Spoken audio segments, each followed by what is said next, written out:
मित्रों, आइए आज जानते हैं जनजातियों के मसीहा, अमर क्रांतिकारी भगवान बिरसा मुंडा के बारे में, जिनका जीवन हम भारतवासियों को हमेशा प्रेरणा देता रहेगा कि कैसे एक साधारण मनुष्य अपने कर्म से भगवान बन जाता है। बिरसा मुंडा, जिन्हें धरती आबा भी कहा जाता है, भारत के स्वतंत्रता संग्राम के इतिहास में एक अद्वितीय स्थान रखते हैं। वे झारखंड के जंगलों, पहाड़ों और गांवों से उठकर अंग्रेजों के खिलाफ आदिवासियों की आवाज बने। उनका जीवन आदिवासी समाज की अस्मिता, संस्कृति, स्वाभिमान और स्वतंत्रता के लिए संघर्ष की प्रेरणादायक मिसाल है। उनका जन्म 15 नवंबर 1875 को उलीहातू गांव, रांची में हुआ, जो आजकल झारखंड के खूंटी जिला में है। बिरसा का जन्म एक निर्धन आदिवासी परिवार में हुआ था। उनका परिवार खेतीहर मजदूरी और पशुपालन से जीवन यापन करता था। आदिवासी परंपराओं के अनुसार बिरसा ने बचपन में ही प्रकृति से जुड़ाव बना लिया था। समुदाय की सामूहिकता क्या होता है, यह भी अच्छी तरह समझ लिया था। बिरसा ने जर्मन मिशन स्कूल में पढ़ाई शुरू की, जहां उन्हें ईसाई धर्म अपनाने का दबाव झेलना पड़ा। उन्होंने कुछ समय के लिए बिरसा डेविड नाम भी अपनाया, लेकिन जल्द ही उन्हें एहसास हुआ कि ईसाई मिशनरियों का उद्देश्य आदिवासी संस्कृति को मिटाकर उन्हें मानसिक रूप से गुलाम बनाना है।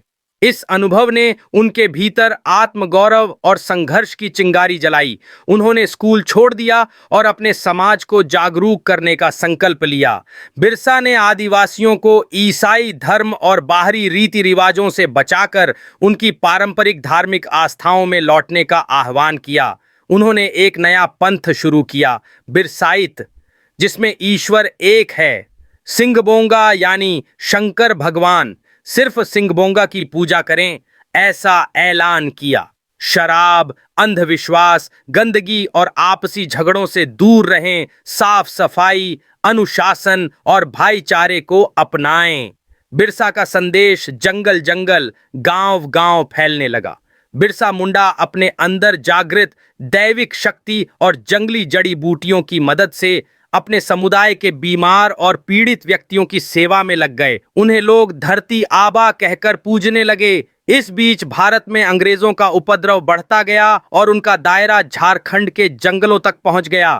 प्रकृति प्रेमी बिरसा मुंडा और उनके समुदाय पर अंग्रेजों द्वारा सीधा आघात था। बिरसा मुंडा ने 1895 से 1900 तक अंग्रेजों के खिलाफ उलगुलान का आह्वान किया। उलगुलान केवल एक क्रांति ही नहीं थी, बल्कि एक विद्रोह था। अंग्रेजों ने आदिवासी जमीनें बाहरी जमींदारों को देकर रैयत बना दिया था। प्रकृति पूजक बिरसा ने जल, जंगल, जमीन की रक्षा के लिए प्रण लिया था। अतः उनकी सीधी लड़ाई प्रकृति के दुश्मन अंग्रेजों से थी। बिरसा मुंडा ने अंग्रेजों का घोर विरोध किया और अंग्रेजी राज के नियमों और करों को मानने से इनकार कर दिया। धर्म, संस्कृति, जमीन और अधिकार की लड़ाई लड़ी। बिना किसी आधुनिक संसाधन के जनांदोलन खड़ा कर दिया। फरवरी 1900 में बिरसा मुंडा को जामकोपाई जंगल, चक्रधरपुर के पास से गिरफ्तार किया गया। 3 महीने के कठिन कारावास के बाद 9 जून 1900 को रांची जेल में रहस्यमयी परिस्थितियों में उनका निधन हुआ। अंग्रेजों ने इसे हैजा से मौत बताया, परंतु आज भी यह संदेहास्पद माना जाता है। ऐसा कहा जाता है कि उनकी मौत शरीर में जहर फैलने से हुआ था। मात्र 25 वर्ष की उम्र में वो भगवान का दर्जा प्राप्त कर इस दुनिया से विदा हो गए, परंतु वह हमेशा से समस्त भारतीयों के दिलों में जिंदा हैं। प्रधानमंत्री अटल बिहारी वाजपेयी जी के द्वारा जब झारखंड राज्य का गठन हुआ तो 15 नवंबर 2000 को उनकी जन्मतिथि का दिन चुना गया। सन 2008 में संसद परिसर में उनकी विशाल प्रतिमा स्थापित की गई। नरेंद्र मोदी सरकार ने उनका जन्म दिवस 15 नवंबर को जनजातीय गौरव दिवस घोषित किया है। भगवान बिरसा मुंडा न सिर्फ एक जननायक थे, बल्कि भारतीय इतिहास के उन गुमनाम सितारों में से हैं जिन्होंने बिना किसी राजनीतिक स्वार्थ के अपनी कौम, संस्कृति और देश के लिए संघर्ष किया। उनकी कहानी हर भारतीय को न सिर्फ प्रेरणा देती है, बल्कि यह भी सिखाती है कि जब इरादा साफ और हौसला बुलंद हो तो कोई भी ताकत हमें मिटा नहीं सकती।